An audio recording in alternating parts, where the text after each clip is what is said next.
Samsung Q60R QLED TV review.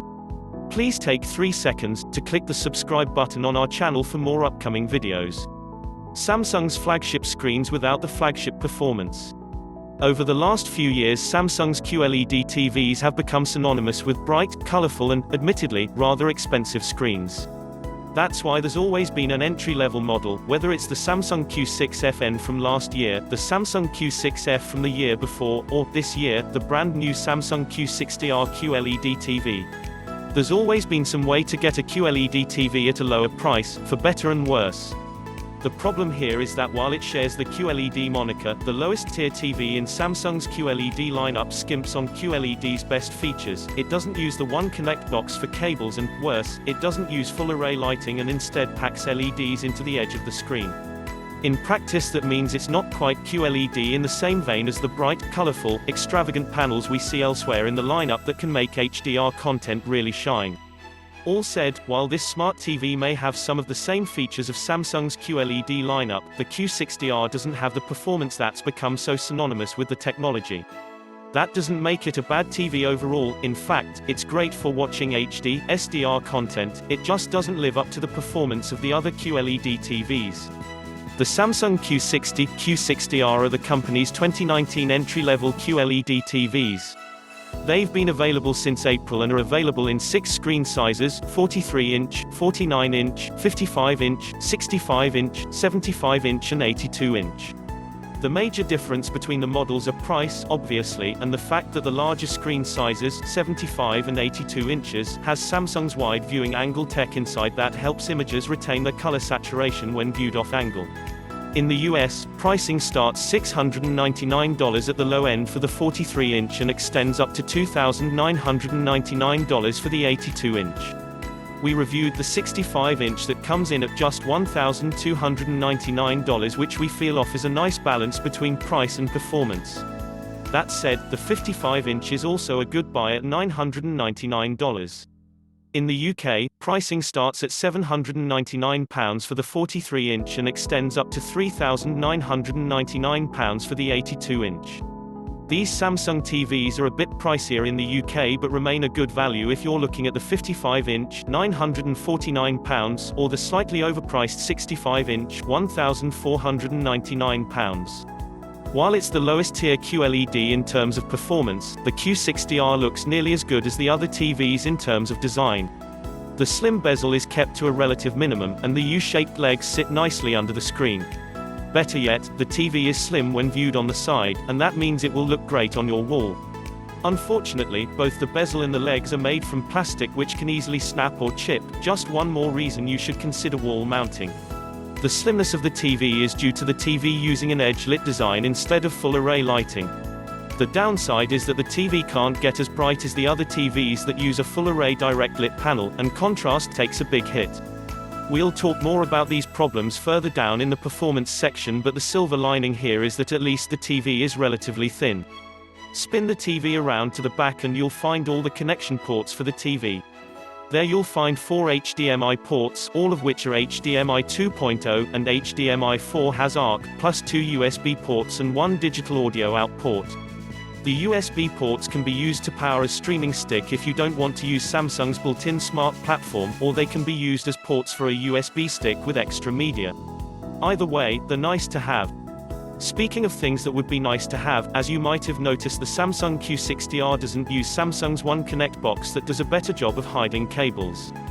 The way this TV is set up, you'll need to run cables directly into the back of the screen, and that can create a kind of chaotic mess if you're not careful. Lacking a One Connect box isn't a deal breaker, but it is one more feature you'll get if you upgrade to a higher-end model. Designed TLDR, despite using plastic for most of the TV's design, the Samsung Q60R is a good-looking TV that's relatively slim thanks to its edge-lit LED panel. What the Samsung Q60R does share with its QLED brethren, however, is the Tizen smart platform that acts as the brains behind the brawn. It's fast, responsive and easily one of the better smart platforms on the market alongside LG's WebOS and Roku TV. Like last year's Tizen OS, you can expect many of the same apps here. Netflix, Amazon Prime Video and Hulu take the lead in the US with Prime spots on the home content bar and on the remote itself, plus expect catch-up services like BBC iPlayer and ITV Hub in the UK. At the far left of the home content bar you'll find the Universal Guide that acts as a recommendation area for new content, and Samsung's TV Plus app that combines online content feeds with OTA channels if you have an antenna. The latest additions to the 2019 version of the software include ambient mode on every set in this year's lineup. It was previously limited to the top-tier screens, plus Apple AirPlay 2 and Apple TV that lets you stream movies from your iTunes account and Apple devices. That said, the TV's primary virtual assistant is still Bixby, who'll be able to help you control smart devices linked together by your Samsung SmartThings account. While most of the new features are great, especially the Apple TV integration and ambient mode that helps the TV blend into the wall when it's in standby mode, we did have problems getting Bixby to recognize certain movie names. Thor was repeatedly mistaken for the word for example, and Netflix occasionally encountered an error that required us to restart the app. These were minor problems, ultimately, and didn't detract too much from the overall experience. Smart TV TLDR, the fast and responsive Tizen smart platform continues to break new ground by offering Apple TV integration directly into Samsung smart TVs. If you're buying this TV to watch HD, SDR content, live cable, OTA broadcasts and non-4K content from streaming services, you won't be disappointed with the Samsung Q60R's performance.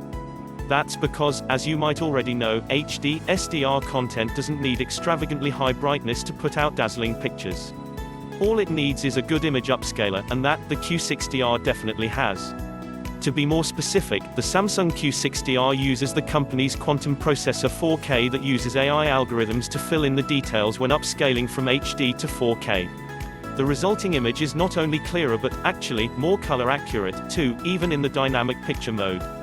The processor can take really any image, whether that's a 720p YouTube video or an OTA news broadcast, and make it look pretty good. We still kind of prefer Sony's upscaling process a tad more than Samsung's, but increasingly they're harder to tell apart.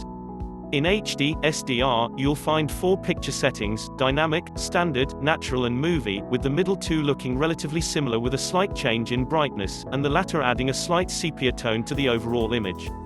This is actually one of the few times where we'd recommend using the dynamic setting, as that outputs the most brightness at the expense of some oversaturated images. It's not ideal if you're looking to get the most accurate picture settings, but if you're in a bright room, it's about your only worthwhile option.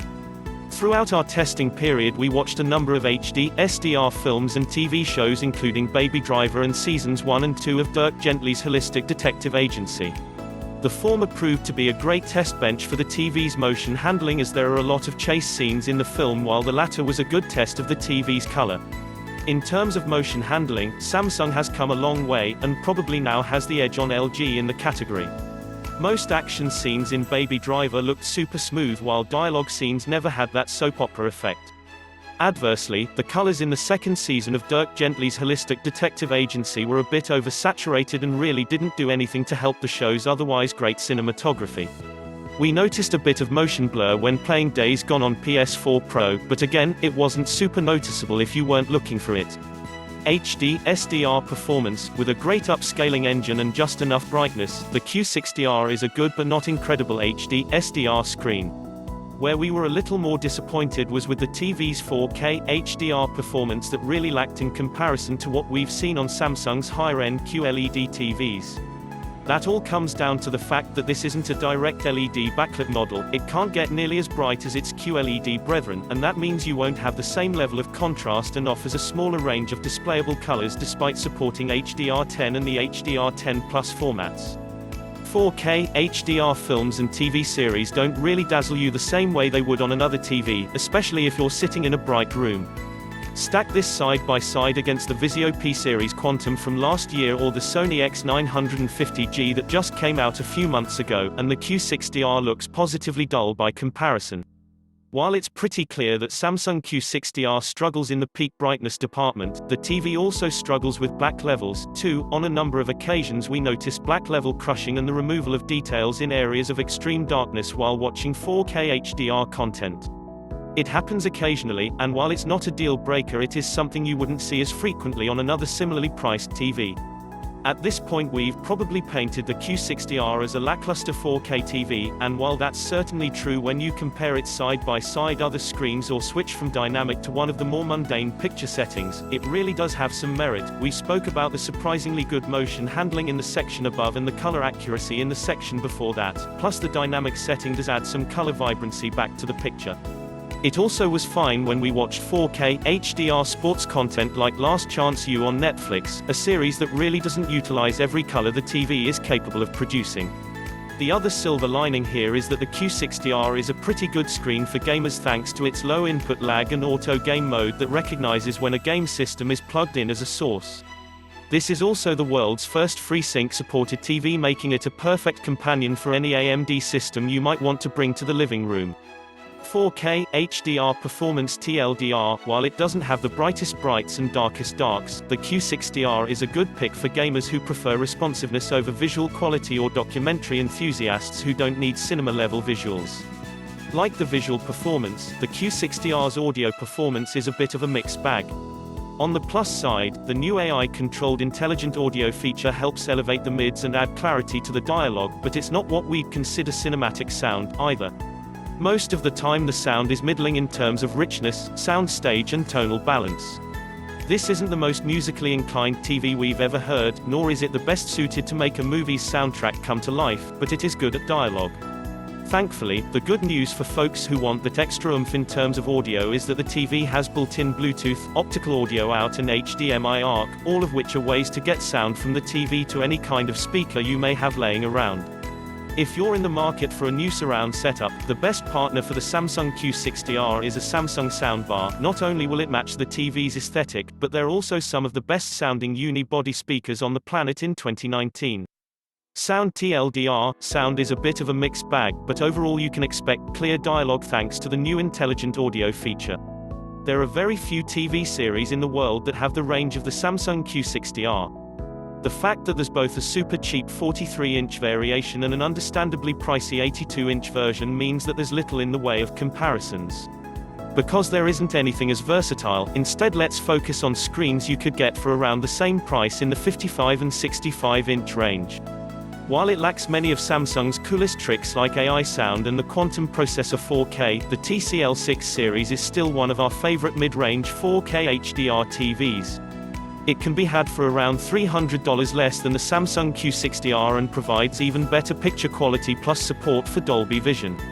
Another good pick would be Sony's X950G series, XG95 in the UK, that has a number of comparable features and offers even brighter, punchier pictures.